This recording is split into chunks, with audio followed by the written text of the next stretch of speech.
Hello and welcome back to Lucy's Corsetry. I am really excited to be here in LA sitting down with Puimond from Puimond Progressive Corset Design and also his lovely dog, Dobby.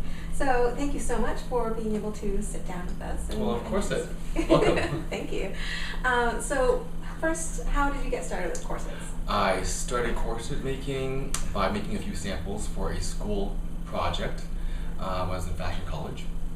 And the samples I made were sold in a few stores, and it just snowballed from there. And I wasn't intending to be a corset maker, but the corsets called me. Yeah. Yeah. So do you remember what your very first corset is like? I do actually have it right here. Awesome. Wow. And it's not all that different from your modern construction. Not really, no. I pretty much banged it the way it's supposed to be. Mm-hmm. It's so good. With a few tweaks here and there, but yeah. Yeah, that is really impressive for a first effort. And I see Venom in here. Yeah, it was my first label. It was Venom. My hand tag used to say, "Will you be looking ghastly, grotesque, or absolutely disgusting this evening, or will you be wearing Venom?" That's a very good tagline. That was back in my goth days. So, what has your favorite project been so far? It was probably about 18 years ago.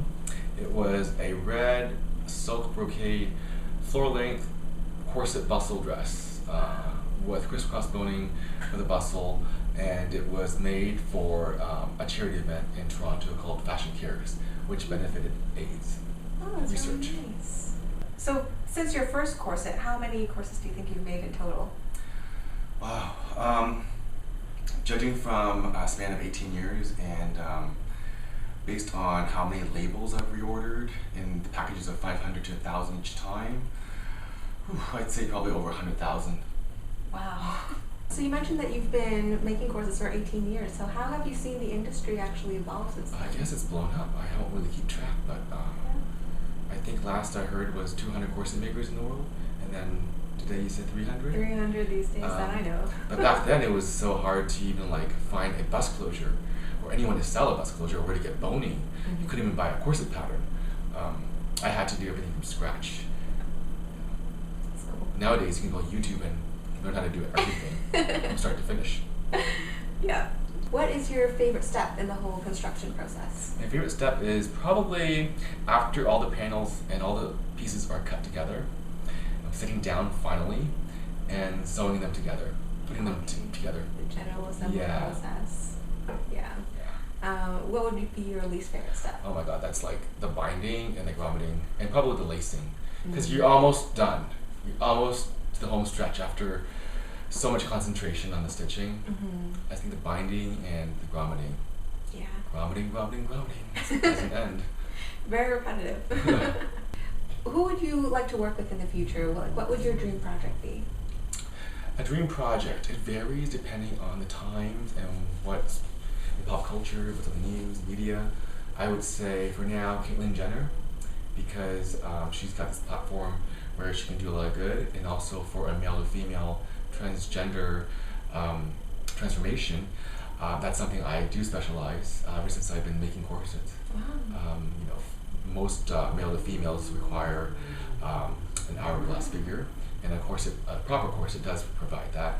And another person that I would maybe be interested in making corset for in relation to that, or to her, would be Kim Kardashian, because she's been promoting those waist trainers or those rubberized cinchers that are like $100 and do nothing for you really, but just wrap you up like duct tape.